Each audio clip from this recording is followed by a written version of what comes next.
एक तरफ देश डिजिटल इंडिया, ड्रोन खेती और आधुनिक कृषि की बात कर रहा है, तो दूसरी तरफ महाराष्ट्र से आई एक तस्वीर ने हर किसी को झकझोर कर रख दिया है। सोचिए, जब किसान का बैल मर जाए और नया बैल खरीदने के पैसे ना हो तो क्या होगा।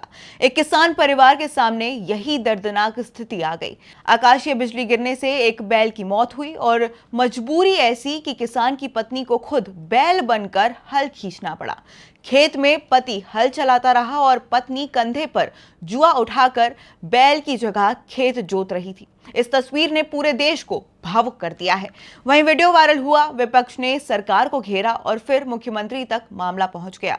लेकिन सवाल यह है कि आखिर इस परिवार पर ऐसी नौबत क्यों आई।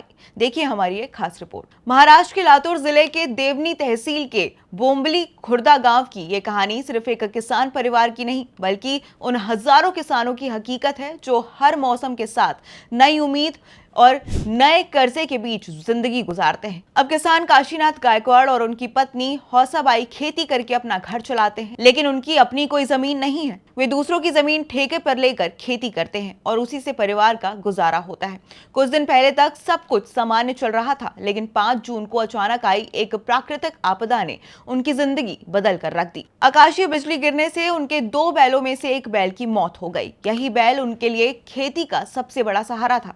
अब समस्या यह थी कि खेत की जुताई का समय निकलता जा रहा था। मॉनसून आने वाला था, लेकिन नया बैल खरीदने के लिए पैसे नहीं थे। कर्ज पहले से सिर पर था और दूसरा बैल किराए पर लेने की भी स्थिति नहीं थी। ऐसे में परिवार के सामने खेती छोड़ने या फिर खुद बैल बनने के अलावा कोई रास्ता नहीं बचा। इसके बाद जो हुआ उसने पूरे देश को भावुक कर दिया।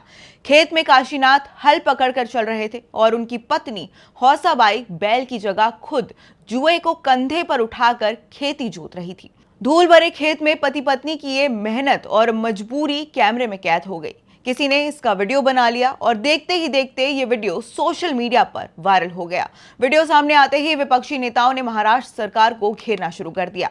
एनसीपी शरद पवार के गुट के विधायक रोहित पवार ने वीडियो शेयर करते हुए कहा कि अगर अन्नदाता का परिवार जानवर की जगह खुद हल खींचने को मजबूर हो जाए तो ये सिर्फ दुखद नहीं बल्कि व्यवस्था पर बड़ा सवाल है। उन्होंने सरकार से तुरंत मदद की मांग की। शिवसेना उद्धव ठाकरे गुट के नेता अंबादास दानवे ने भी इस घटना को बेहद दर्दनाक बताते हुए किसान परिवार के लिए सहायता की मांग की। मामला जब सोशल मीडिया से निकलकर सरकार तक पहुंचा तो खुद मुख्यमंत्री देवेंद्र फडणवीस ने भी इस पर संज्ञान लिया। इसके बाद मुख्यमंत्री कार्यालय से निर्देश मिलने के बाद लातूर प्रशासन तुरंत सक्रिय हुआ। कलेक्टर भरत बास्तेवाड़ और अन्य अधिकारियों ने परिवार से संपर्क किया। बुधवार को प्रशासन की टीम सीधे किसान के घर पहुंची और परिवार को नया बैल सौंप गया। सिर्फ नया बैल ही नहीं बल्कि सरकार की तरफ से आर्थिक सहायता देने की प्रक्रिया भी शुरू कर दी गई है। प्रशासन ने बताया कि बिजली गिरने से जानवर की मौत का पंचनामा पूरा कर लिया गया है और नियम अनुसार मिलने वाला मुआवजा सीधे किसान के बैंक खाते में भेजा जाएगा। नया बैल मिलने के बाद हौसाबाई ने राहत की सांस ली है। उन्होंने कहा कि 8 एकड़ खेत की जुताई को लेकर पूरा परिवार चिंता में था। अब कम से कम खेती का काम दोबारा शुरू हो सकेगा।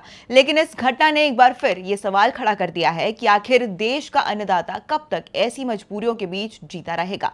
लातूर के इस किसान परिवार को अब नया बैल तो मिल गया है, लेकिन ये तस्वीर आज भी एक बड़ा सवाल छोड़ जाती है कि क्या किसान को अपनी खेती बचाने के लिए खुद बैल बनना पड़ेगा और तभी उसकी आवाज सरकार तक पहुंचेगी, या फिर ऐसी नौबत आने से पहले ही व्यवस्था उसकी मदद के लिए तैयार होगी।